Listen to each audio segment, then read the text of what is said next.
For the Indian Armed Forces, military modernization was perhaps the biggest casualty under the previous UPA-led governments. From numerous procurement scandals to the inability of the government to foster indigenization of research and development, the nation's defense preparedness was a complete joke. Between 2004 and 2015, China added 400 new aircrafts, including a fifth-generation stealth fighter. Pakistan also increased its capacity by adding several F-16s and 43 JF-17 aircrafts.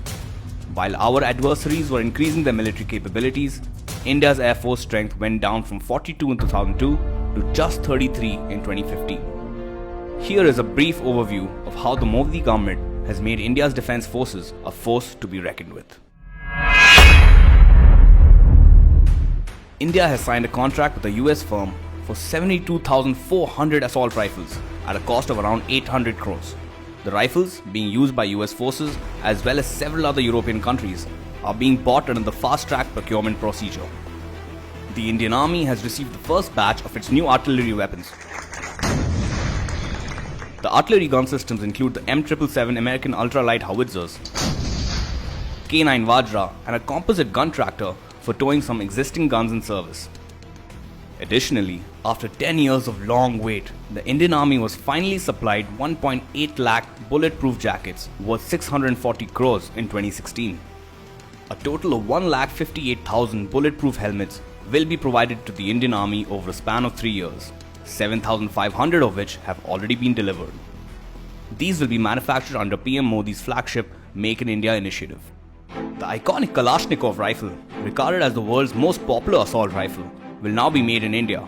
PM Modi approved a proposal to manufacture 7.5 lakh Kalashnikov rifles to be built by the Ordnance Factory Board in a joint venture with a Russian firm. India purchased 3 airborne warning and control systems, also known as AWACS, from Israel. AWACS can detect and track incoming fighters, cruise missiles, and drones much before ground-based radar scan. India has decided to purchase 5 regiments of the S-400 anti-missile defense systems. S-400 has 4 new types of missiles, in addition to the missiles of the previous S-300 model. The range of these missiles is between 120 km and 400 km.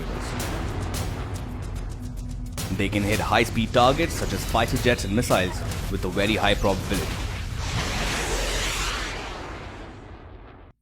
Furthermore, 8 out of 22 Chinook helicopters and 6 out of 15 Apache attack helicopters have already delivered to the Indian Armed Forces.